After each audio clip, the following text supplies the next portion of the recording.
السلام علیکم ناظرین، امام احمد بن حنبل جنہوں نے 40,000 احادیث مبارکہ تالیف کی، ناظرین امام احمد بن حنبل کو تقریباً عباسی خلیفہ نے 30 ماہ تک قید رکھا اور اس کے بعد ان کو ناظرین کوڑے مارے گئے دربار میں، عباسی دربار میں خلیفہ کے سامنے کوڑے مارے گئے، شدید زخمی کیا گیا۔ ان کی جب حالت خراب ہو گئی، جب بے ہوش ہو گئے، تو اس کے بعد جب دوبارہ اٹھے دوبارہ کوڑے مارے گئے۔ ناظرین ان کے ساتھ یہ بہیمانہ سلوک کیوں کیا گیا؟ امام احمد بن حنبل، ناظرین انہی زخموں کی وجہ سے ان کی شہادت ہوئی تھی، اور ناظرین عالم اسلام کی یہ عظیم ترین ہستی جس کے جنازے میں 8 لاکھ سے بھی زائد افراد، بلکہ بعض محدثین بعض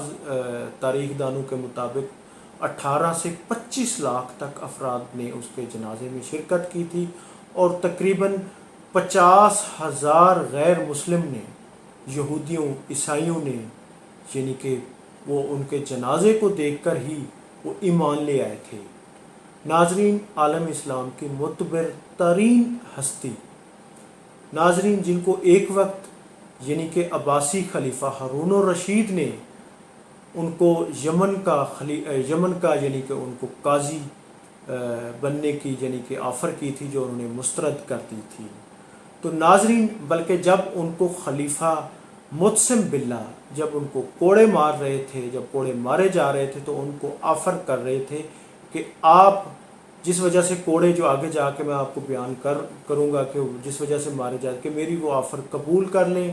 میں آپ کو جاہ و جلال، رتبہ اور دولت سے نواز دوں گا، اور وہ مسلسل انکار کر رہے تھے۔ اور امام احمد بن حنبل ناظرین اتنا سادہ تھے، غربت کی لائف گزاری، اور وہ اپنے سر کے نیچے تکیے کے بجائے اینٹ رکھ کر سو جاتے تھے۔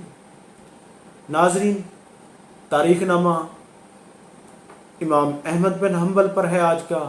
اور امام احمد بن حنبل کی پوری زندگی پر، ان کی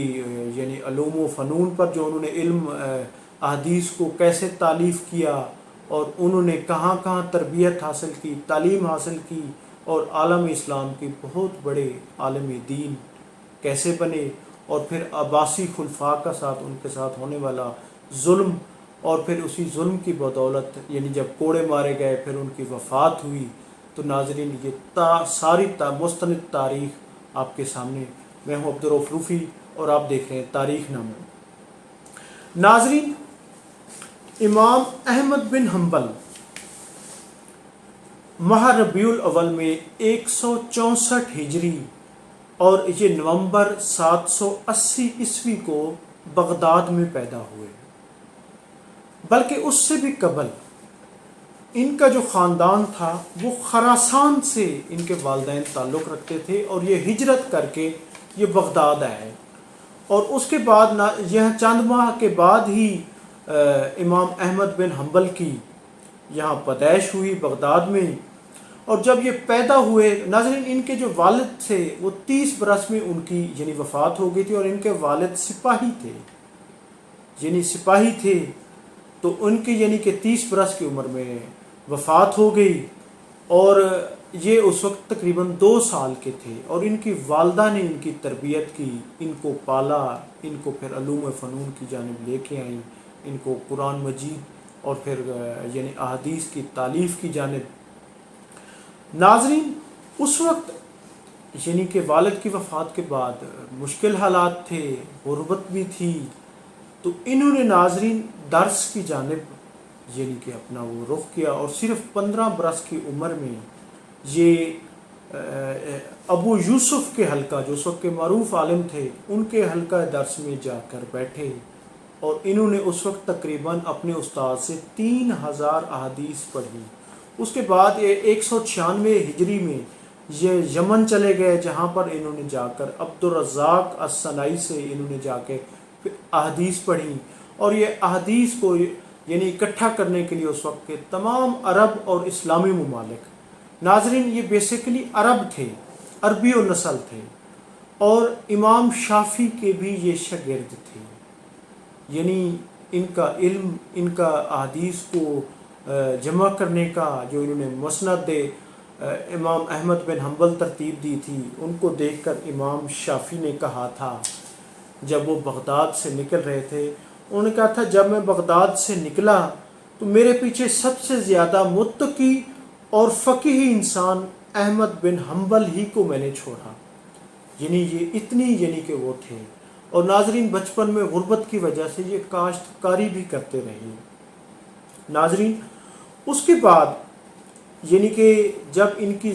یہ علوم و فنون احادیث کی جانب راغب ہو گئے اور یعنی کہ ایک احادیث کو جب کافی حد تک اکٹھا کر لیا تو ان کی شہرت اتنی زیادہ ہو گئی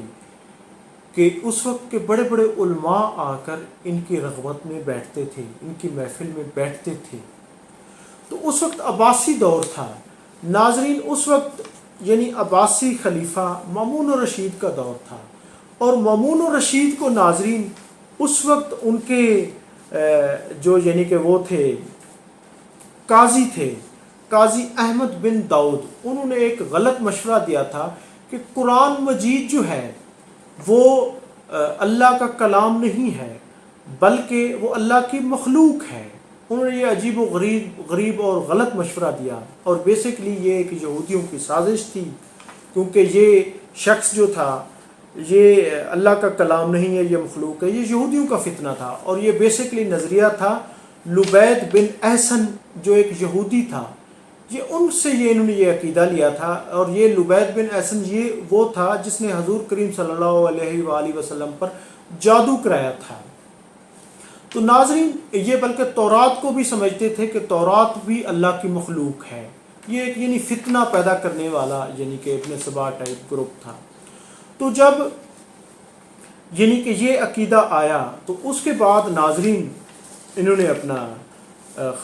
خلیفہ نے اس وقت ایک حکم دیا، یہ 1212 ہجری کی بات ہے، یعنی 827 عیسوی سے یہ خلق قرآن کا فتنہ شروع ہوا، یعنی قرآن مجید مخلوق ہے اور اللہ کا کلام نہیں ہے۔ تو اس وقت انہوں نے آرڈر کیا، بلکہ اس وقت اس کے جو قاضی تھے وہ تھے یحییٰ بن اقسم، انہوں نے یہ خلیفہ کا یہ حکم ماننے سے انکار کیا جس کو موصول کر دیا گیا تھا، اور ان کے بعد یعنی کہ احمد بن ابو داؤد جنہوں نے یہ فتنہ یعنی کہ وہ پہلے اس کے خلیفہ کے دوست تھے، انہوں نے ہی یہ سازش کی تھی، ان کو ہی ان کی جگہ پہ یعنی کہ قاضی مقرر کر دیا گیا، اور اس پر خلیفہ نے یعنی کہ مامون الرشید نے کہا کہ تمام مسلمان اور پھر اس وقت کے جتنے بھی عالم دین ہیں وہ اس کو تسلیم کریں کہ قرآن مجید اللہ کی مخلوق ہے۔ ناظرین بہت سارے علماء کرام کو گرفتار کیا گیا، جیلوں میں ڈالا گیا، بہت سارے فرار ہو گئے، اور بہت ساروں کو لالچ دے کر یہ چیز منوائی گئی۔ اور اس وقت مامون الرشید کی خواہش تھی کہ امام احمد بن حنبل بھی اس کو تسلیم کریں۔ امام احمد بن حنبل کی جانب احمد بن ابو داؤد گیا، اور اس نے جا کر یہ خلیفہ کا یہ پیغام پڑھ کر سنایا کہ کیا آپ تسلیم کرتے ہو کہ اللہ تعالیٰ قرآن مجید اللہ تعالیٰ کی مخلوق ہے، اللہ تعالیٰ کا کلام نہیں ہے۔ اس پر انہوں نے انکار کر دیا، انہوں نے کہا نہیں، قرآن مجید اللہ کا کلام ہے، جس پر انہوں نے امام احمد بن حنبل اور اس کے 3 اور ساتھی بھی تھے ان کو گرفتار کر لیا، اور پھر ان کو یعنی کہ وہاں پہ زندہ میں ان کو سزا دی گئی۔ اگلے دن پھر نکالا گیا، پھر کہا گیا، اس پر ان کے 2 ساتھی مان گئے، اور پھر اگلے دن دوبارہ ان کو امام احمد بن حنبل اور ان کے ایک ساتھی محمد بن نوح کو دوبارہ جیل میں ڈالا گیا۔ اگلے دن پھر نکالا گیا تو وہ نہیں مانے، انہوں نے کہا نہیں، اللہ قرآن مجید اللہ کا کلام ہے۔ تو ناظرین اس پر انہوں نے ان کو بغداد بھجوا دیا، خلیفہ کے پاس، مامون الرشید کے پاس، کہ یہ نہیں مان رہے۔ اور مامون الرشید نے اس وقت اعلان کیا تھا کہ اگر امام احمد بن حنبل قرآن مجید کو اللہ کی مخلوق نہیں مانے تو میں انہیں اپنی تلوار سے ان کا سر قلم کر دوں گا۔ تو ناظرین جب امام احمد بن حنبل اور محمد بن نور جا رہے تھے راستے میں تو انہیں ایک بدو ملا، جس نے کہا کہ تمہارا وہ سر قلم کرنا چاہتا ہے اگر تم نے انکار کیا، لیکن تم امام صاحب آپ مسلمانوں کے نمائندے ہیں اور آپ نے ہی مسلمانوں کو بچانا ہے اور اس فتنے کا سد باب کرنا ہے اور ڈٹ کر اس کی وہ کرنی ہے۔ تو اس کا بڑا اثر ہوا بدو کی نصیحت کا۔ آپ جب دربار جانے سے پہلے دربان نے بھی یہی کہا کہ آپ کا سر قلم کر دیا جائے گا۔ اس پر امام احمد بن حنبل نے اللہ تعالیٰ سے ملتمس ہوئے، دعا کی کہ یا اللہ مجھے حق پہ رکھنا، اگر میں حق پہ ہوں تو اس فتنے سے مجھے بچانا۔ تو ناظرین اسی رات ہی خلیفہ مامون الرشید کی ڈیتھ ہو گئی، وہ مر گیا۔ اس پر امام صاحب خوش ہوئے، لیکن اگلے ہی دن اس کا جو جانشین بنا وہ عباسی خلیفہ متسم باللہ بنا، اور اس نے جو اس سازش کا بانی تھا یعنی قاضی احمد بن داؤد، اس کو ناظرین اپنا وزیر بنا دیا، اور انہوں نے بھی اعلان کیا کہ احمد بن حنبل کو میرے سامنے پیش کیا جائے، اگر وہ نہیں مانتا تو اس کو میرے سامنے کہا جائے۔ ان کے سامنے دربار میں پیش کیا گیا اور ان کو کہا گیا امام احمد بن حنبل کو کیا آپ مانتے ہیں؟ تو اس نے کہا میں نہیں مانتا، قرآن مجید اللہ کا کلام ہے۔ اس پر انہوں نے دربار میں وہیں پر ہی کوڑے مارنے کا آرڈر دے دیا۔ ناظرین ان کے سامنے امام احمد بن حنبل کو کوڑے مارے گئے اور وہ لہو لہان ہو گئے، بے ہوش ہو گئے۔ جب دوبارہ ہوش میں آئے دوبارہ کوڑے مارے گئے، دوبارہ ہوش میں آئے تو پھر کوڑے مارے گئے، وہ نکاہت شروع ہو گئی۔ ایون کہ متسم باللہ جو ظالم عباسی خلیفہ، اس نے اس دوران آفر کی کہ تم میری آفر قبول کر لو، میں تمہیں وزیر کے رتبے پہ اور جاہ و جلال دوں گا، دولت دوں گا، مالا مال کر دوں گا۔ لیکن انہوں نے پھر بھی امام احمد بن حنبل ان کی باتوں میں نہیں آئے۔ ناظرین جب امام احمد بن حنبل کو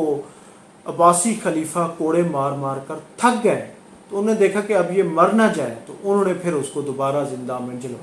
ڈلوا دیا، بعض کہتے ہیں کہ گھر بھجوا دیا۔ تو ناظرین تقریباً 30 ماہ تک امام صاحب جیل میں رہے، اور پھر مامون الرشید کے بعد اپنا متسم باللہ کے بعد عباسی خلیفہ یعنی کہ واسق باللہ ہے، انہوں نے جو قرآن مجید کو مخلوق نہیں مانتے تھے ان کو قیصر روم کو ان قیدیوں کو بھجوا دیا